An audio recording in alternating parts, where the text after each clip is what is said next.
Yeah. Okay. So you guys have probably seen, on news what's going on around America with the racial injustice and now violence everywhere and protests going on. So I've been thinking about this and, how we can do better as humans and humanity. And the topic that came to my mind that I feel can really make the difference is if we all learn how to be more empathetic. And I felt that that is what we are missing in society today is real empathy with the racial divide, the political divide that we are in. We're just unwilling to hear other person's perspective and opinion and feel for them, or feel with them rather. So that's what I chose for topic today, which is empathy. And so what we'll do is we'll go into defining obviously what is empathy, why is it important, why is it hard, surprisingly, and then just what can we do really to be more empathetic and how we can improve it as a skill. So let's get into the definition of what is empathy. If you look up the dictionary, it says the empathy is ability to understand and share the feelings of another. Understand and share feelings. Some people also describe it as suffering for others. So you actually suffer, kind of with them. It's like, when you have a child or your best friend is very upset and you feel sad with them. This is you empathizing. Now, the empathy can show up in many ways, right? So when you know, right, this is cognitively or rationally in some ways, you know and you understand what the other person is going through. When you feel with the other person. And 3, when you can imagine what they might feel. Right? So all of these are kind of ways of empathy, right? You actually know, I know exactly what you're going through. I totally understand it. I feel with you. Whatever you're feeling, I'm suffering with you. And I can also imagine, so this is where we can speculatively imagine, if I do this, other person might feel this. That's also in some ways empathy. So it can show up in any of these forms, right? Knowing and understanding the other person's feeling, you feel with the other person, and you can imagine what they might feel.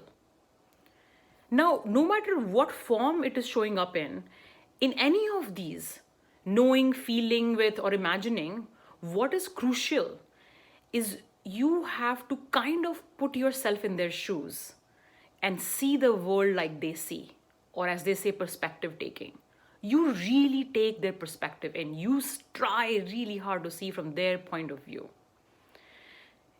Number 2, it is not to be judgmental, right? This is an observation, this is a safe space.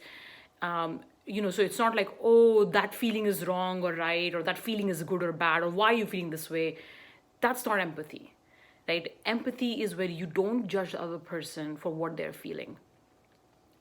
And then 3 is you have an ability to communicate that you understand what the other person is going through. So you really have to take their perspective. You don't have to stop yourself from judging them for whatever they're feeling. And then you have an ability to communicate your understanding of their feeling and the fact that you are able to feel what they feel. So just to kind of like summarize, because like empathy is when we feel with others, right? And it could be like we have to know and understand what they feel. We feel with them. We can also imagine what they might feel. And in either of these scenarios, you have to really take in their perspective and see the world like they do. You have to not judge them for what they're going through and what they're feeling. And then you have the ability to communicate your understanding of that person's feeling. Now, what is important to understand is, how is empathy different than sympathy? So I'll just say a couple of words on that, not too much. Sympathy is when we feel for the other person. I mean, that's what I like feeling for instead of feeling with. Right? So feeling for the other person, it's like, oh, I feel sad for you, poor you. It's a very judgmental space where we feel we are somehow in a better place than they are. And then we look down on them and we pity them. So the sympathy has a lot of pity in it. poor you. And we can even start giving them advice because we think we are better off and we know better, so we start solving their problems. Or we sometimes showing them the silver lining. Oh, this happened bad, but thank God you're alive, right? That's sympathy. So sympathy shows up like judgment. Shows up like I know better than you. It shows up like, oh, poor you. So sympathy is very different than empathy. And and I mean, there are obviously some overlaps, and it's not very black and white on like, am I feeling sympathetic or am I feeling empathetic? But there is, when you start seeing judgment and you start feeling like I know better than you and I am better than you, and I know what you're feeling, but I'm kind of, I feel sad for you because poor you, or I just like know what you feel, but I have no feeling. I just cognitively know what you're feeling. So that kind of triggers sympathy. So won't say more than that, but just know there's a difference between sympathy and empathy, and we often confuse them. And now the most important is, why is empathy important? Like, why is this whole world around us, in corporate America, you see this where people are training us to be more empathetic. Empathy as a word and as a language in our current times have showed up everywhere.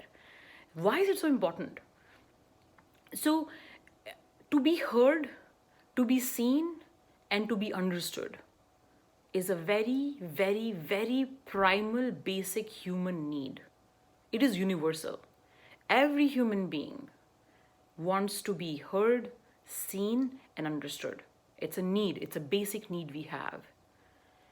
Now, how many times have you personally been in a tough situation in life, and all you need is, someone who can hear you out, who can understand what you're feeling and your point of view, and feel maybe you're suffering.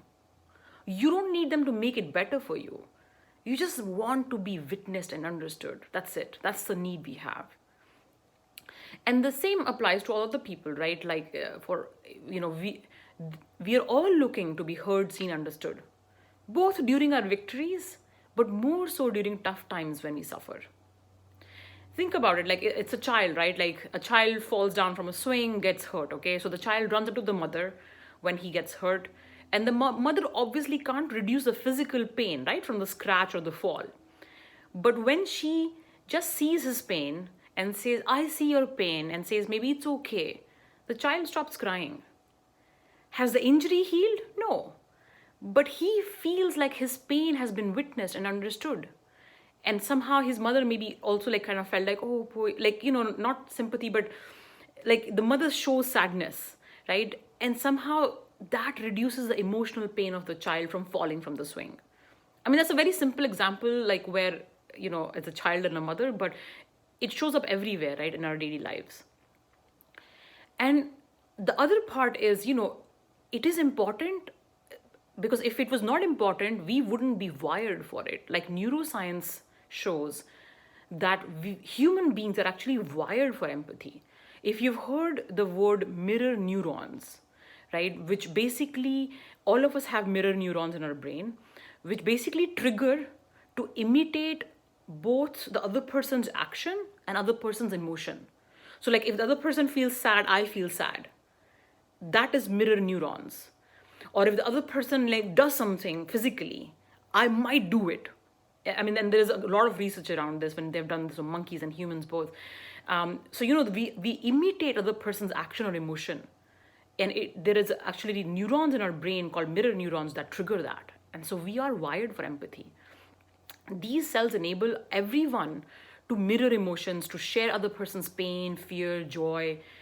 And some people you may know in your life who are highly empathetic, they are actually thought to have very hyper responsive mirror neurons, which then allows them to deeply resonate with other person's feelings very quickly. So empathy and mirror neurons are very closely related, and we are again wired for empathy. Like I was saying, empathy allows us to create human connections. It's like the basic ingredient for human connection is empathy. Like if you can't really empathize with the other person, it's very hard to actually, have a meaningful relationship. And so for us to connect in a meaningful way, we have to be able to empathize with the person. Having And it's not just, in our personal lives, right? Like if you think about corporate America or just like your work in general, having ability to understand and feel, let's say, what your clients or your bosses might feel, right? It gives you information to design your products, your sales pitches, your communication. Like for example, when a customer who's angry writes in, "Oh, I'm so very upset with this product, blah, blah, blah." If you are able to empathize, your response would be more appropriate instead of you saying, "It's not our fault, you did not read the instructions." Right? That is like an objective view. But an empathetic view might be, "We're sorry that you had such a trouble. And here's what we can learn from what you went through. Maybe your instructions are not designed the right way. And here's obviously some incentive for you to make it okay for you." But that's empathy. For example, you can empathize with your boss who's under tremendous pressure to deliver results. And if you understand the pressure that your boss is going through, like truly empathize, right, you will show up differently. Like, for example, you can say something like, "I see you have all these deliverables. Are there projects that I can drop off and focus on something to take something off your plate to help with these goals?" That's you showing empathetically versus just saying, "Oh, my boss is always under stress and he just gives me stress, in response." So empathy is not just for personal connections with friends, family members. It's needed for our work. It's needed for better products in the world. Empathy allows us to build basically better human connections, to learn about the world, to learn about the people around us, to build better products, to innovate more. And it definitely makes this world and our human experience more meaningful. So that's why empathy is so important. Now, why is it so hard? So one rule you probably have heard from me in my coaching is, if it is important, it will be hard. As plain and simple. If it is important, it will be hard. And same goes for empathy. Empathy is hard. There are a couple of reasons why it is hard, right? The emotional part of it. Empathy is hard because it actually induces pain, right? When I'm feeling with you, if you are upset and angry and I start feeling upset and angry, if I have to feel with whatever you are feeling, this is going to be hard for me because I am wired as a human being to also remember, avoid pain and unpleasant feelings. So when I start feeling the sadness and anger and the pain and the unpleasantness from it, I'm going to try to walk out of it. And so that is why empathy is hard, because emotionally it is hard on us. So, so why would I do all the hard work to really try to see your point of view and actually feel the way you do, right? Because again, this is hard. Because emotionally it is painful. Second part of it is cognitive hard, like the hardships around cognitive part, which is sometimes I really don't have enough information to understand and see what the world you do, right? I'll give a very trivial example from my past life. So I used to be a person who would always respond to texts and calls immediately, right? Somebody write to me, I will immediately respond back. So, and when I would write to people, I expected them to respond back too. And I would get angry at people, when they don't respond to my pings, and then I assume they don't care. Then my life changed a little bit and I got too much work. I also started prioritizing my rest and self-care. I maybe didn't want to respond back to people who I don't want a relationship with. So I sometimes intentionally, sometimes accidentally, missed replying to people, either on a timely fashion or even completely. So now that I have gone through it and I understand and empathize with people who cannot or sometimes don't respond immediately. It was very hard for me in the past, but now that I have done it myself, I can now imagine it. So similarly, the cognitive part is sometimes hard, right? Sometimes you just don't have enough information to understand their point of view. Another non-trivial but relevant example is, let's say you are a white male, okay? And you have never feared for your life and safety, ever. So how can you completely understand, imagine, and feel what a brown or a black woman feels and goes through? like where she's always worried about either getting raped or violated, for her safety. It's very hard for you. A professor, for example, did a study, where he used to run these evening classes. And when the classes got over, he saw how male students would just chit chat and stroll to their car, okay, casually, versus females would immediately after the class, walk vigilantly, fast, with 911 handy on their phone, with their keys already out to open the car, right? So just the simple of how we walk to the car from our class, the experience of a male versus female student was so different. So it's possible that a male student will not be able to even understand what a female goes through. So sometimes there's like information that is missing, which we have to then ask other people to fill in. There is also another part that makes empathy hard is what is called empathy overload, right? I mean, especially nowadays with our news and social media is bombarding us with all the suffering going around in all parts of the globe, right? Every day there's like fundraisers from all over the world running and help this poor child and help this person and help that person.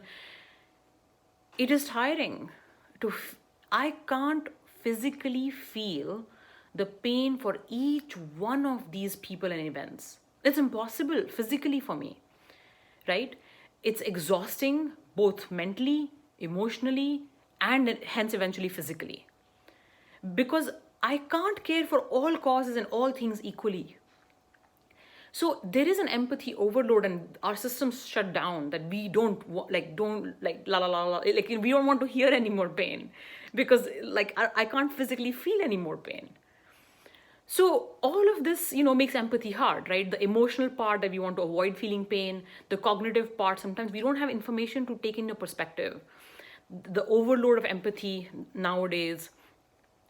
And there are two pitfalls of empathy, what happens is when all of this trigger in, like I can't understand your perspective or I'm trying to get out of the physical pain of empathy, what we do when we feel the discomfort of empathy is two things. Either we dismiss the other person. You're so stupid to feel angry. You should not. There's no reason for you to cry. Why the hell are you upset? Right? We dismiss other person's experience completely. Or we start solving or fixing the problem, right? Instead of listening or feeling the emotion, we want to get out of the pain of the feeling. So we get into problem solving mode. And this is probably very common. You've heard like classic stereotypical, like women complaining about their male partners, right? That males are trying to solve their issues instead of listening and feeling. Empathy is not about response. It is about building connection. And sometimes you don't need to say a whole lot actually to be empathetic, right? So that's why it is hard and some of the pitfalls of empathy. So last, I'll just get into, what can we do to learn it or improve it? So the good news is, empathy is a skill. It's an emotional intelligence skill. And like all of the skills in the world, right? Like the way you can learn a language, the way you can learn how to ski or dance, you can learn all emotional skills too. So empathy is a skill and we can learn it. So that's a reminder for ourselves. Just that's something nobody's born with it. I mean, like we all obviously have it a little bit, but we can also learn it and improve it. The other part, second thing we can do to learn how to be more empathetic or do it better is what is called active listening. You probably may have heard of it, right? This is again a very common phrase going around, in our common society nowadays, active listening. This is where you listen without trying to come up with a response while you're listening. Because most of the time, as you know, when we listen with the intention to respond. And so then midway in the sentence of the other person, we are busy crafting our own answer, right? So, but what if you don't have to come up with the intelligence response, right? You just let go of that responsibility completely.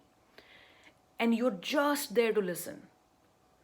So now the counterintuitive part of this technique is when you actually just listen, you will actually come up with a response, but that response will be maybe slightly delayed, but probably more intelligent and appropriate anyways. So active listening actually helps us better respond, but the trick is that you don't listen with the intention of response, you listen with the intention of listening. So that's another way of learning how to be more empathetic, right? Active listening.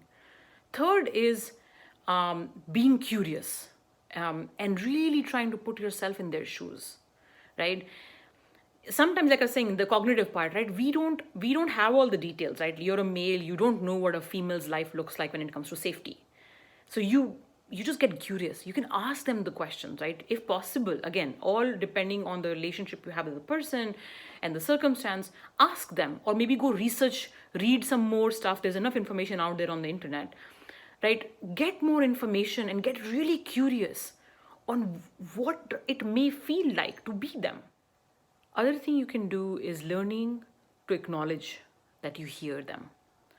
So even though you probably don't know and can't imagine how hard it must be and what they feel, you do know and understand it must be hard nonetheless. So you can offer support by saying, I hear you and I'm here for you. You don't have to start solving their problem. You let them choose on if and when they want to reach out to you for support. But you can just acknowledge that you hear them. And that also is a good way to be empathetic. Other one is learning to be vulnerable. Because, when you are in empathy and you feel with them, you may feel sad with them, and that's okay. You don't have to be the one who stays calm and neutral. Empathy does not mean also that you start trumping their story, right? So let me share my story of even more pain to show you that I can be vulnerable and I understand your pain. Empathy is about letting them speak and listening to them, and letting ourselves be vulnerable and be moved by their story and feel with them. And you can definitely share, bits and pieces after they've finished talking. That is needed, but that is not needed to be vulnerable. So learning how to be vulnerable.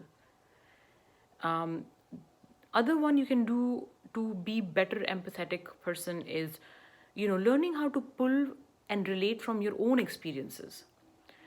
So let's say, your friend is an athlete, okay, and she lost a race by 0.10 seconds.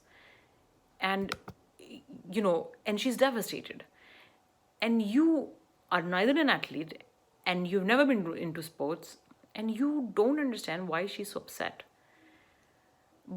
And the fact that she can try next year, right? So you can't relate to their experience directly, but what you can do is pull from your own experience of a time where you really cared for something and it did not happen and you missed it by a very small margin, right? So imagine like you have your favorite, singer who's giving a last concert of their life and you just couldn't get a ticket, it gets sold out, okay? You really cared and you couldn't get it. Or let's say you worked really hard to enter a baking competition and the line got drawn like one above you, okay? So these are basically experiences you can pull from to help you empathize where you cannot directly relate to their experience. The other one, which is very crucial for the times we are in, is, expanding our perspective. Because we are all living in a social bubble, in an echo chamber, right? Where we hang out with people who speak like us, talk like us, think like us. So how will we then learn how to really take in different perspectives? So ability to understand different perspectives and to learn it, you have to actually hang out with people who have different perspectives. Right? So talk to different types of people and challenge your biases. For example, you can maybe join some groups that are, like some social causes, okay, non-profit causes. So you have at least a shared cause that is binding all of you together, but most likely people you'll meet there will be a lot of different types of people. Sometimes, for example, I force myself to read Fox News or read the feed of my friends who are hardcore Trump supporters. Because instead of just hating on them, what I know as a coach is that all humans at the end of the day have basic human needs. Right? Same human basic needs. All that is different is that our upbringing was different, and we got socially conditioned to believe different things, and we found different ways of fulfilling our needs, but our needs are same. So if I know that, then I can force myself to go out of my social bubble, and actually listen to and hear and think and hang out with people who are different than me.